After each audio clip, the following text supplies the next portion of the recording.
welcome back to the Conscious Consultant Hour, Awakening Humanity. We do this live every Thursday, 12 to 1 p.m. On Talkradio.nyc, for those of you who are listening live.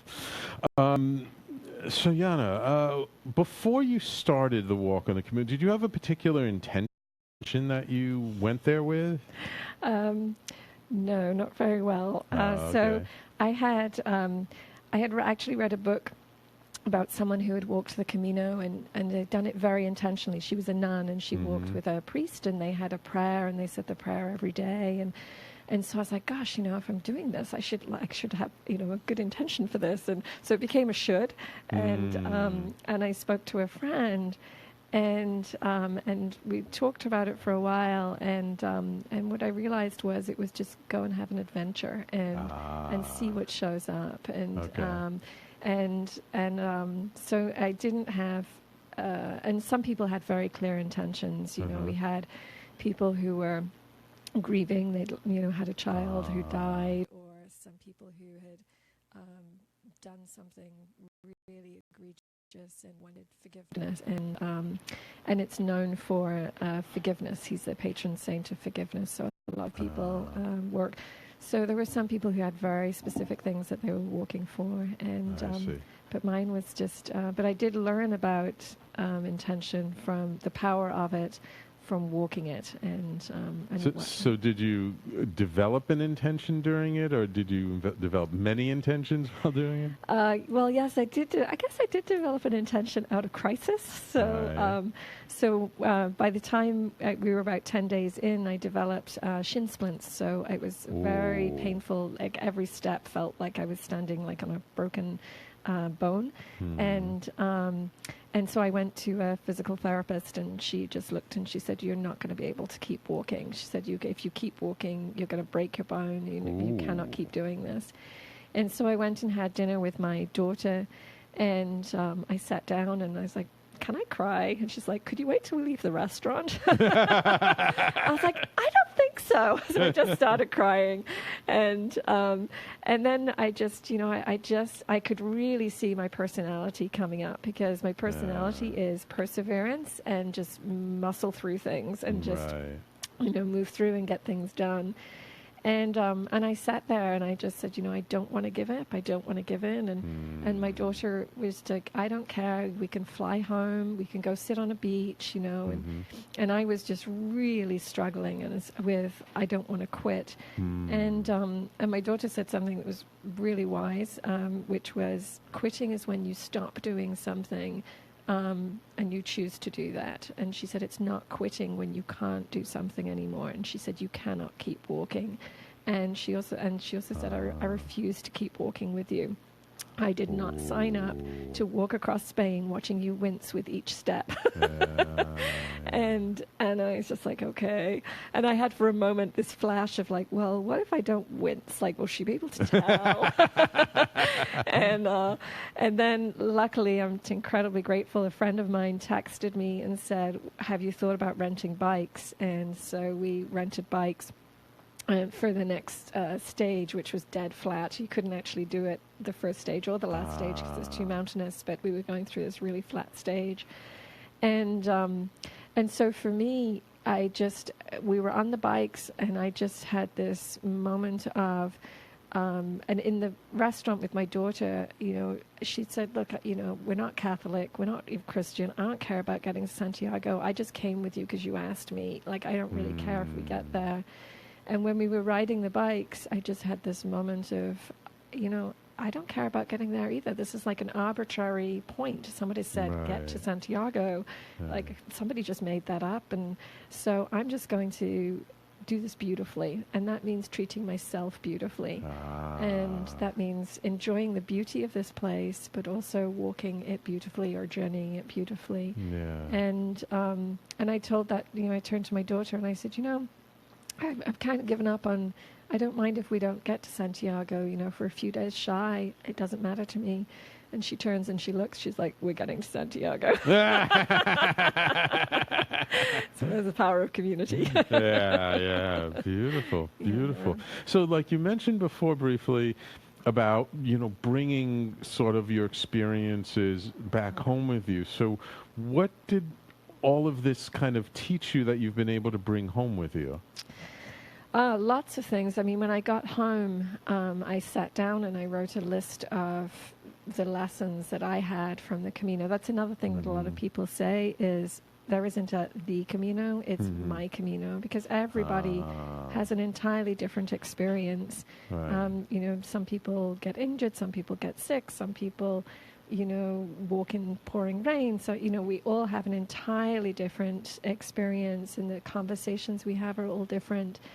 And so when I got back, I wrote the lessons from my Camino. And I think for me, the journey worked more deeply on me after I got home, which I didn't expect. Really? And a lot of people on the Camino are walking it to relieve themselves of grief. That's very common. And other people who are trying to find their purpose or why they're here on the earth. And when we were walking it, I was very clear that I know why I'm here. That's settled for me. I've done that. I've done that work. I've walked that journey, and so it gave me freedom to just enjoy the beauty and the companionship. And so when I got back, it was very unexpected for me, actually. I got back, and first a few days we were exhausted, which, that was totally to be expected. The exhaustion kicked in. Yeah. And, but I found myself crying at the drop of a hat. I'd be watching Grey's Anatomy and crying, someone's died. And this is not me. I don't usually do that. And it was just, I had an intense sense of disorientation. That I almost like I couldn't even see which way was up. It was just like a very disorienting space. Interesting. And I have a large 40-foot labyrinth in the back of my garden. Wow. And when I got back, I've had it there for 10 years. And when I got back, it had grown over for the first time. And so I was like, well, that's okay. I'll cut it because I know the path, by now. And I messed it up in the middle, and I couldn't recreate the middle. And I was like, how ironic. Here I am. And so I was just, I tried to fix it. I couldn't. And I ended up going to the person who helped me, who actually built the labyrinth for me. The World Labyrinth Society happens to be in my tiny village in upstate New York. Yes. Oh. And so I went and I turned up on the doorstep of this man, and I said, I'm just disoriented. I'm weepy, and I can't find the center of my labyrinth. and he's like, oh, that's perfect. It's beautiful. You know what your soul's doing. And I said, I know. And so he came over and he helped me recreate the center. And it was actually very interesting because really all I had to have done was to have mowed the whole thing, and I would have seen the pattern very easily because it was mowed, which is another really good analogy of just, going back down to the basics, cutting down what appears to be an obstruction was actually not. If I just mowed it, I would have seen it all.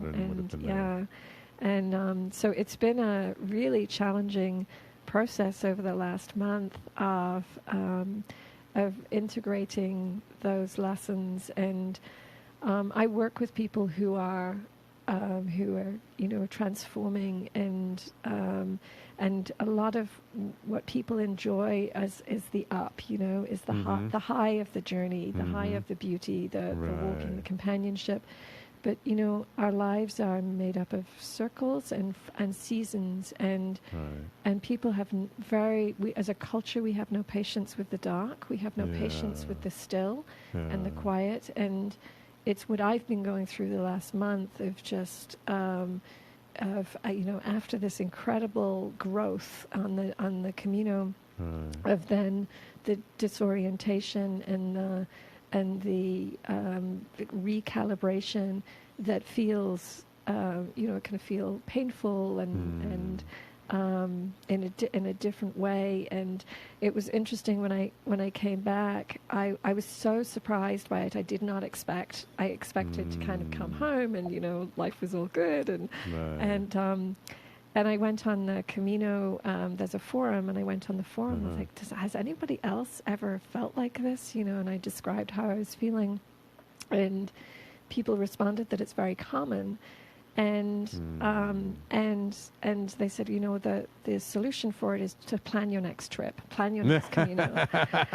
and my gut says no. My gut said I'd love to do the Camino, I'd love to, but it felt almost to me like bypassing. Like I'm really uncomfortable with what I'm feeling, so I'm just going to plan the next trip, and that will stop me from feeling.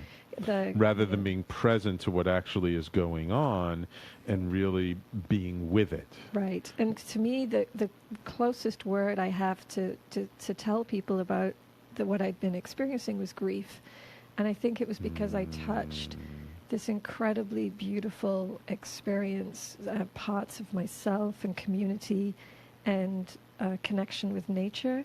And when I came back, I was grieving, missing that. And so looking at what is it that was so precious to me that it put me into a grieving process when I was physically absent from it, or when it's seemingly complete.